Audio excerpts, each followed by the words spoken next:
नरेश मीणा ने कहा कि मुझे आदतन अपराधी बताया जाता है। मेरे ऊपर 28 मुकदमे दर्ज हैं। डॉक्टर किरोड़ी लाल मीणा के ऊपर 115 मुकदमे दर्ज हैं। अब आप ही बताइए आदतन अपराधी कौन हुआ? वो वीडियो भी आपको सुनवाएंगे। लेकिन और नरेश मीणा ने क्या कहा पता है? नरेश मीणा ने कहा कि मैं कांग्रेसी हूँ, इसलिए मैं जब भी चुनाव लड़ता हूँ भारतीय जनता पार्टी का फायदा होता है, लेकिन मैं ये दावा करता हूं कि जीते जी मैं कभी भी भारतीय जनता पार्टी का दामन नहीं थामूंगा और इसीलिए मुझे बार बार जेल जाना पड़ता है। जमानत पर आने के बाद नरेश मीणा ने क्या क्या किया और आगे क्या करने वाले हैं उस पर भी विस्तार से बातचीत करेंगे। लेकिन किरोड़ी लाल मीणा ने एक मंच पर ऐसा बयान दिया कि सीएम भजन लाल भी मंद मंद मुस्कुराने लग गए। किरोड़ी लाल मीणा ने कहा कि बाढ़ आए तो किरोड़ी लाल मीणा जाए, मकान गिरे और बिजली गिरे तो किरोड़ी लाल मीणा जाए, यानी जहां जहां पर भी आफत आती है किरोड़ी लाल मीणा की याद आती है। और उसके बाद सीएम भजन लाल मंद मंद मुस्कुराने लग गए।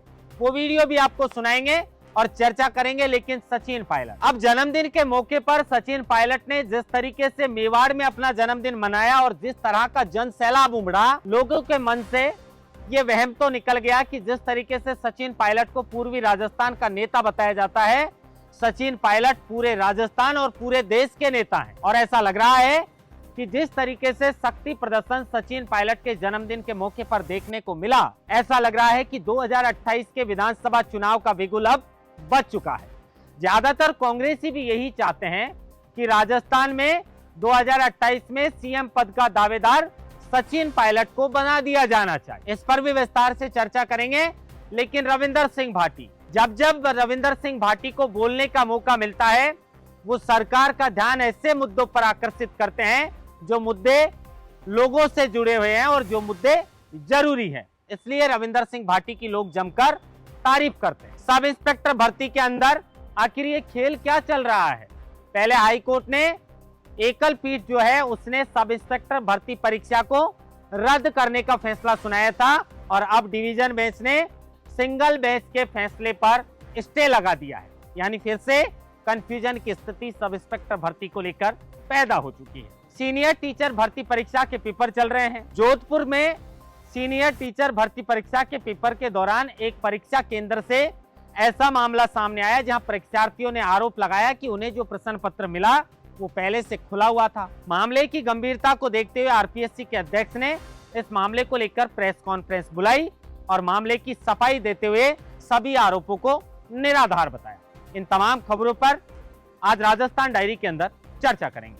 नमस्कार, आप देख रहे हैं लोकमत हिंदी और मैं हूं आपके साथ महेंद्र मासूद।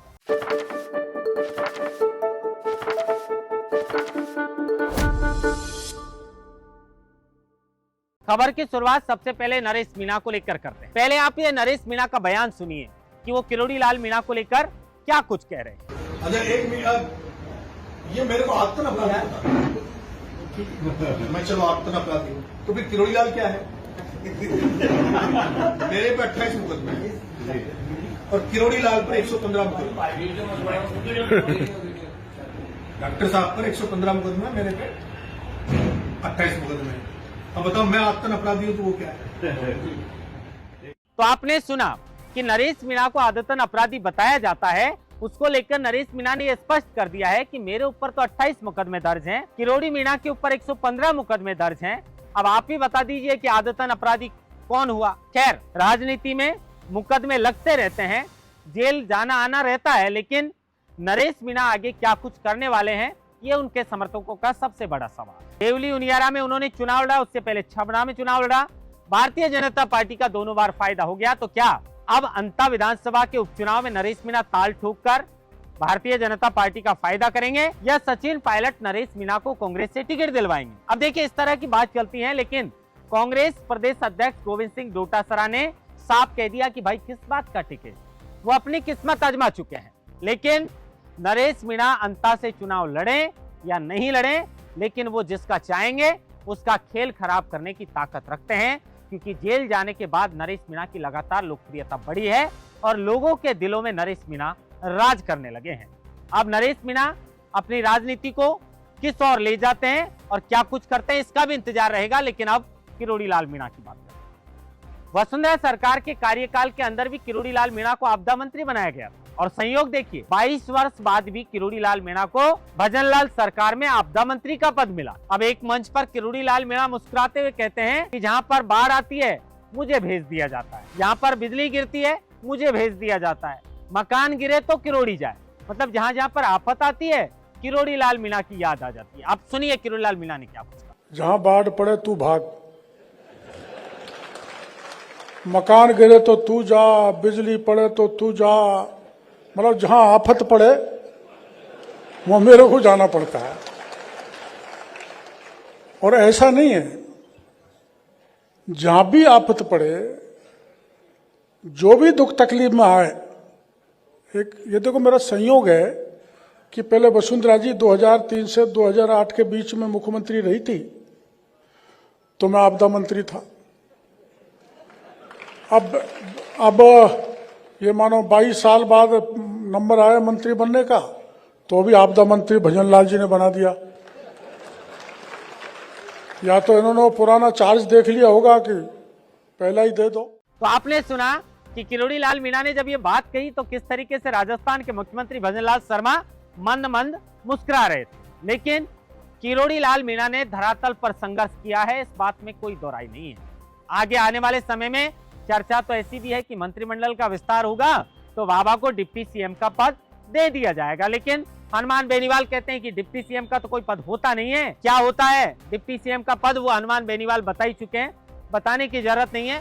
आगे किरोड़ी लाल मीणा का क्या जो है उनका पद, उनको क्या मिलने वाला है, क्योंकि आपदा मंत्री को लेकर उन्होंने तंज कस दिया है, तो क्या उनका आने वाले समय में महकमा बदलेगा?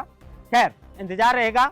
लेकिन क्या सचिन पायलट को कांग्रेस 2028 के अंदर राजस्थान कांग्रेस का सीएम पद का दावेदार बनाने वाली है? पहले सचिन पायलट को पूर्वी राजस्थान का नेता माना जाता था, लेकिन जिस तरीके से इस बार मेवाड़ में सचिन पायलट ने अपनी मां रमा पायलट के साथ पहुंचकर अपना जन्मदिन मनाया और जन्मदिन के इस अवसर पर जो जनसैलाब देखा गया, ऐसा लग रहा है कि राजस्थान के नहीं बल्कि पूरे देश के नेता हैं सचिन पायलट। 36 कौम सचिन पायलट को चाहती है और सब युवा ये मांग करते हैं कि राजस्थान का मुख्यमंत्री सचिन पायलट जैसा होना चाहिए। इसलिए तो सचिन पायलट के जन्मदिन के मौके पर ये नारे गूंज रहे थे कि राजस्थान का मुख्यमंत्री कैसा हो, सचिन पायलट जैसा।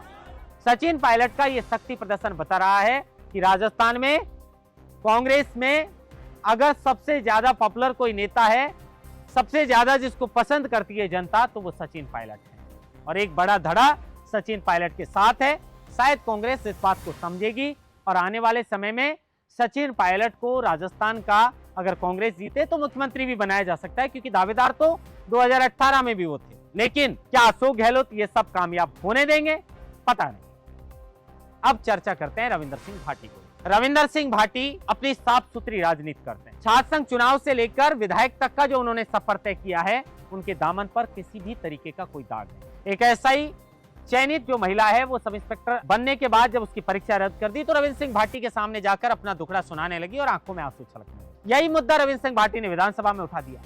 रविंदर सिंह भाटी धरातल से जुड़े हुए मुद्दों को उठाते हैं, पर्यावरण को बचाने की कोशिश करते हैं और सरकार का ध्यान उन मुद्दों पर केंद्रित करने की पुरजोर कोशिश करते हैं जो धरातल से जुड़े हुए मुद्दे हैं।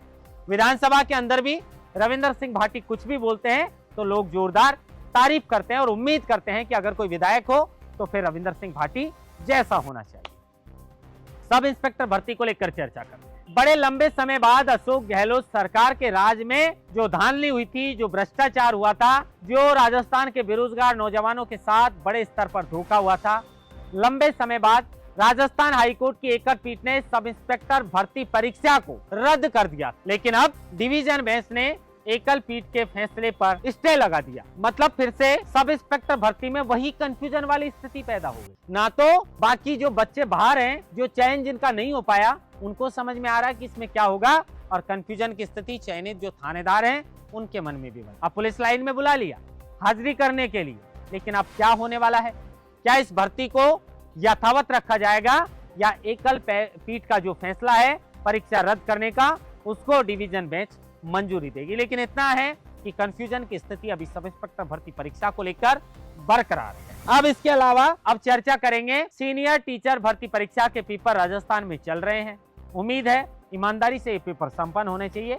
राजस्थान में जो बच्चे पढ़ लिख कर तैयारी कर कर पेपर देकर आते हैं और घर वालों के सपनों को पूरा करने की उम्मीद एक दिल में सजोए रखते हैं, हम चाहते हैं कि उनकी उम्मीद पूरी हो।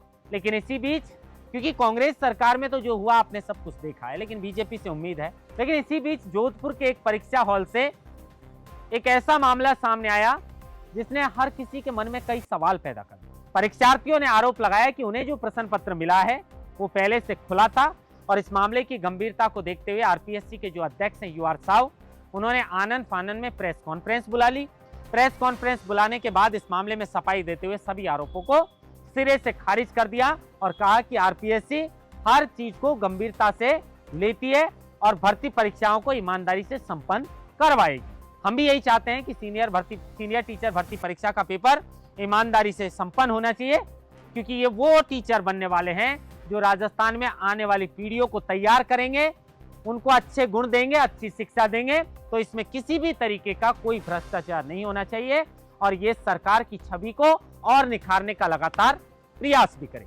महेंद्र बांसुटा, लोकमत हिंदी।